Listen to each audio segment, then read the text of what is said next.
Hey guys, this is Lauren with Bushel and Peck. Welcome to another edition of Bushel and Peck Presents. I know it's not anything to look at right now, but today we're going to be making a Harry Potter inspired home decor item.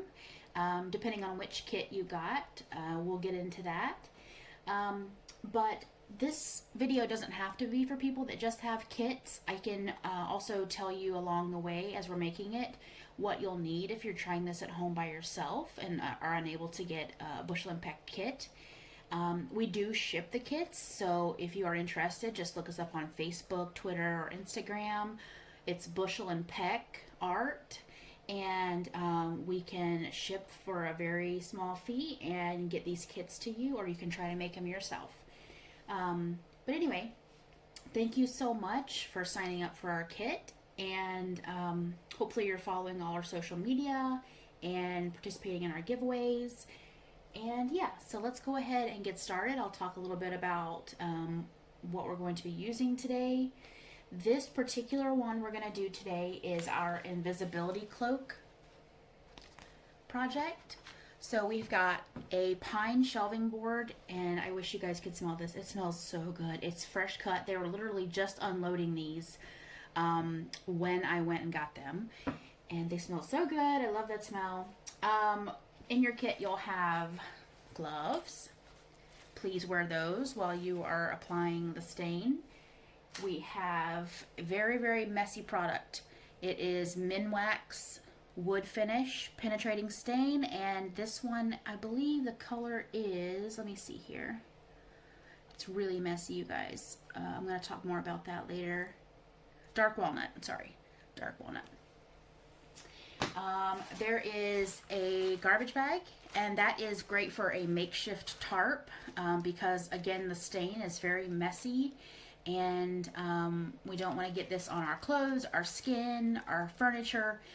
And while I'm on the subject, guys, preferably do this project outside or out in your garage, somewhere you don't mind making a mess, because I would hate for you guys to get this on your dining room table or your flooring, anywhere that you might be worried, your furniture, anything. I'm telling you, this stain is, I mean, goodness, it's a mess. So please do not get it on you. And please be very safe while you're using it, and use good judgment. If you can do it outside or in the garage, I would definitely recommend that. In each kit there is an apron, because we don't want to get our clothes covered in this stain. So you've got a little makeshift tarp, you got an apron. Depending on which kit you got, you'll have hardware provided. In this particular invisibility cloak kit, we have coat hooks. How apt is that? See? So invisibility cloaks have cloak hooks. But for the other ones, you might have the Dobby kit or the Alohomora kit, and that comes with different types of hardware, like these hooks. You might have those in there. In your kit, you'll also have your decals with whichever saying you chose, whether it's Free Dobby, you know, your wand one, the invisibility cloak, Alohomora. You'll have those decals in your kit. I think I already told you, but gloves. Paper towels are very important, because this is how we get the stain off of our wood. Got the wood and a brush to apply the stain. So that's pretty much it. That's everything that's going to be included in your kit. That's all you need to get started. So I'm going to go ahead and cut away to a setup. What we want to do is take our trash bag. We want to use it to protect whatever surface we're going to be staining on. Put that garbage bag down, and then put your wood. Have your wood, your stain, and your brush at the ready. Everything else can be put away. You will need to be wearing your gloves and your apron. So right now we're just going to be doing the staining process, and I'll meet you back here shortly. Alrighty, I've got the trash bag put down, I've got my board, my brush, my gloves, and the stain. And that's all we need for right now for this portion. Let's go ahead and put our gloves on. We should have our apron on, our gloves on, and our bag or tarp down. I cannot stress this enough because this is the messiest part of this project, and we really, really, really don't want to get it on anything. And I do mean anything, okay, except for our board. So let's go ahead and open. See, that's a dark walnut color. That's pretty. Okay, so for those of you that don't know much or anything about stain, I'll tell you a couple little things.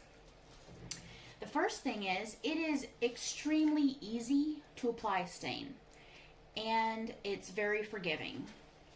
The second thing you need to know is you only need the smallest amount. Like whatever amount you think you need, just cut that in half. And you just brush those strokes down your project. And stain differs from paint in that with paint, it usually sits on top of the project. So if we apply some paint, it's going to sit on the surface instead of soaking into our project, and it's going to cure that way. Stain, on the other hand, soaks in. And once we apply it, we actually have to do a process to then remove it, because the oil does not dry completely and will sit also on the surface. The color seeps in, the color's good, the color stains in. But then we want to go with our paper towels, and you may be able to see, let me see if you can, I'll try to lift this a little bit. You see those wet spots? So that's that oil sitting on top, and that's the portions of the wood that aren't as porous, so they aren't allowing for it to soak in. And that's why the next step after we've painted our board, let's get our sides too. So once we've painted our board, or stained it, we have to go in and then remove all of that excess. We're just going to touch on these sides here and give it a little color. And then I'll show you what I'm talking about as far as removing. Let's flip it. Be very careful with that stain. It means business. It's very dark and immediately does what's right there in the name. It stains, and it stains bad. So please don't get it on your skin or anything important, any furniture or anything like that. Okay, that's it. We've just stained our project. Next thing we do, get our paper towels, ball up maybe 3 or 4. And I'll try to do this in the camera for you, but we're just basically going to, let me go ahead and close this stain, because if I knock this over, I will never, ever forgive myself for the mess that would make. Okay. So, see, there's still some wet spots. Stuff over here, where the grain is more porous, it's soaked right in, right? But here, see that sheen? That's not going to soak in. So we're going to go ahead and we're going to just literally dry all of the stain off of the board. And it's going to leave, obviously it's going to leave color behind, but we don't want to leave the oil sitting behind. So on all 4 of our corners,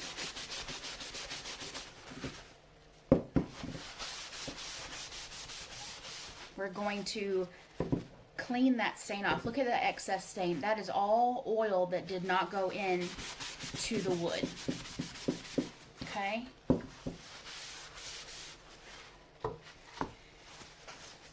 So that's excess that did not go into the wood.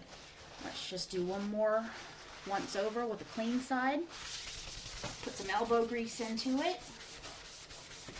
We don't want it to get on our skin or transfer to the wall when we go to hang this.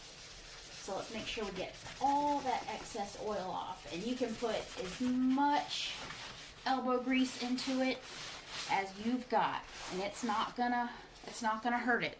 But look how much that could have transferred to our skin, our furniture, our wall. We don't want that, okay? And obviously this is going to continue to dry and completely cure, but right now we want to do our due diligence to get off excess oil. Okay? And there you go. Look at the stain on that. Isn't that pretty? So that's that dark walnut. And that is the finish on it. Okay? So now we'll go ahead and move to the next part. Okay guys, for the next part we're going to go ahead and apply our decals. And the reason we're going to do this is we want to make sure we get our placement just right, so that then we can go in with our hardware and we can decide where we want to place things. Now you don't have to go all the way straight across in a uniform way. I mean, obviously that's the way everyone's, gonna see it in our photos. But if you wanted to, you could put one here, one in the middle, and then one up top. So like that. You could do 2 high ones and a low one, however you want to do it. If you want them really, really, really low, all down on the bottom. Obviously my spacing is off because I'm looking through a camera, but you can put them down there like that. So at this point you need to decide where you want your decals and get the spacing, the idea of the spacing and the words. That way when we can go in later, we'll be able to put our hardware where we want it, and we're going to make sure we have enough space. So it's key to place the decals first. Okay? So let me think. I think I would like about 1/4 inch down, maybe 1/2 inch down, and maybe 1 inch on each side. Okay? So to apply these decals, I'll show you as easily as I can.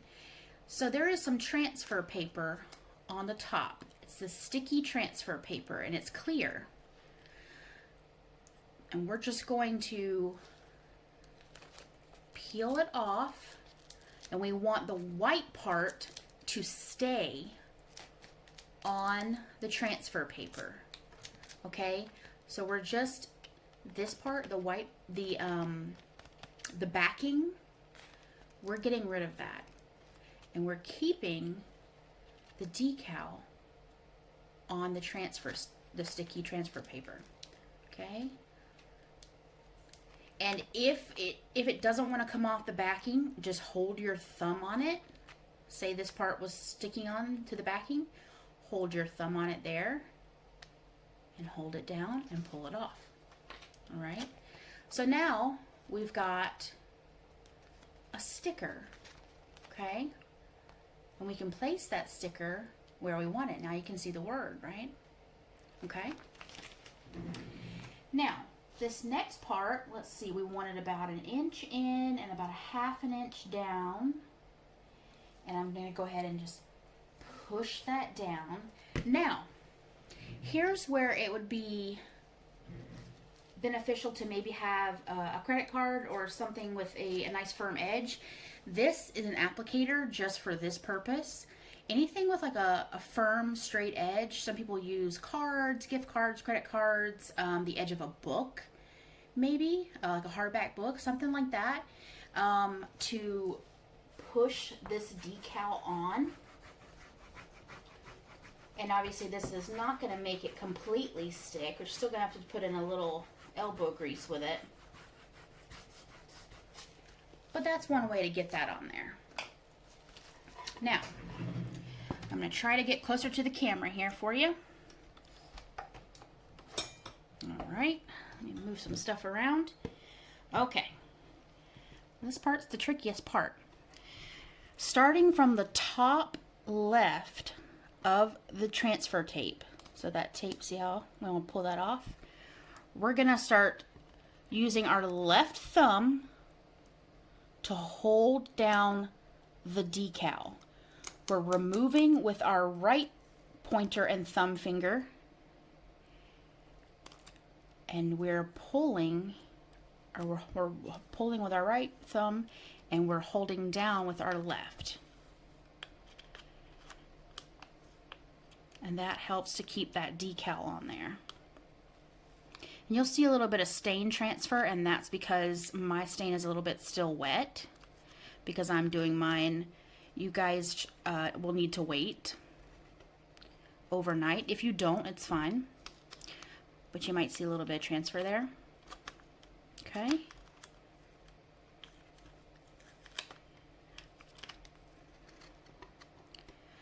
And it's tricky to put decals on stained projects already, so I might just pull it off there. I'm gonna apply it with my fingers here and we'll fix it later. All right, so keep doing it the same way, pulling with your right hand, holding down with your left.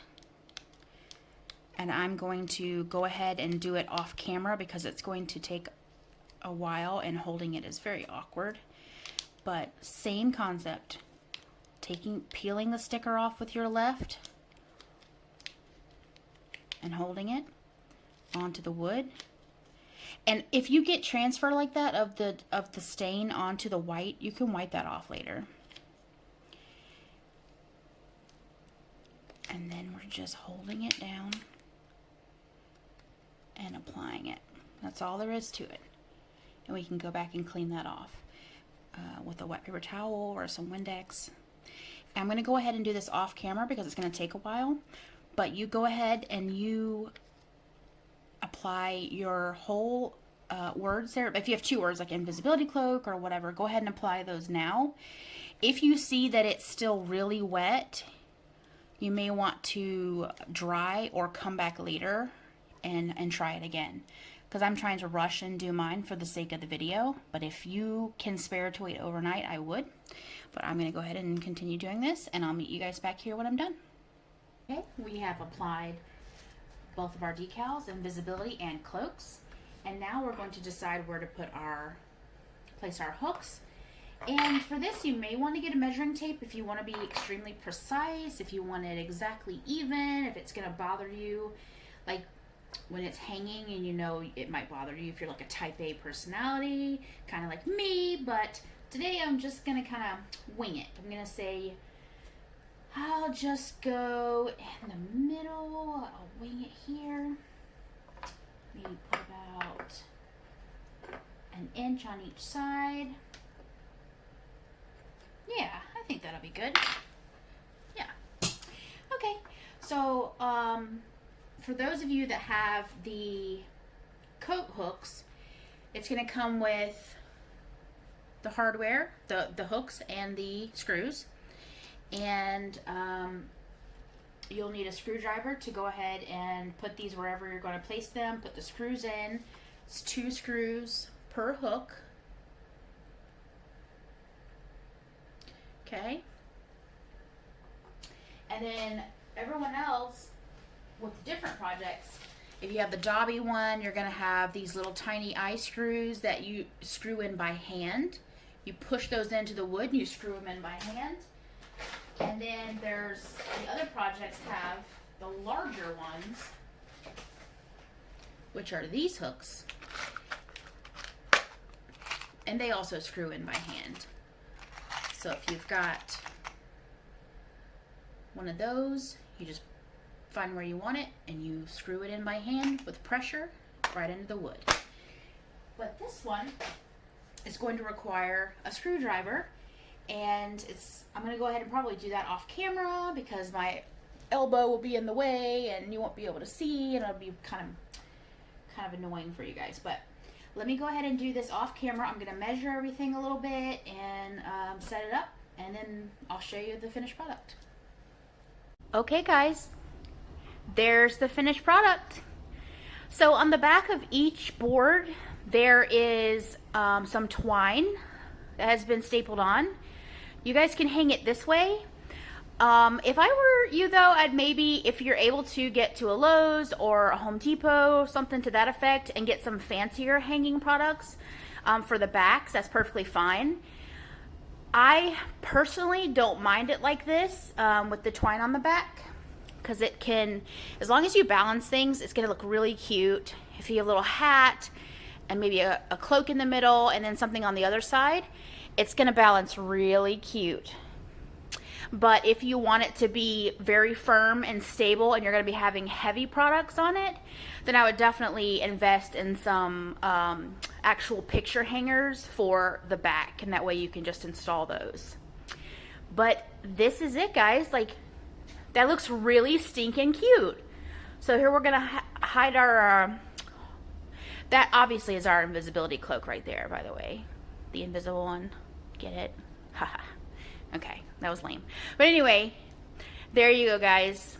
That's the invisibility cloak Harry Potter board. You do the exact same thing for the other boards, with the exception of a little bit of a hardware difference. But yeah, so let me know what you guys think. Hope to see you in class. Thank you so much for supporting Bushel and Peck, and I hope you enjoyed your kit. And tag me in your photos on Facebook. We'll talk to you soon. Bye-bye.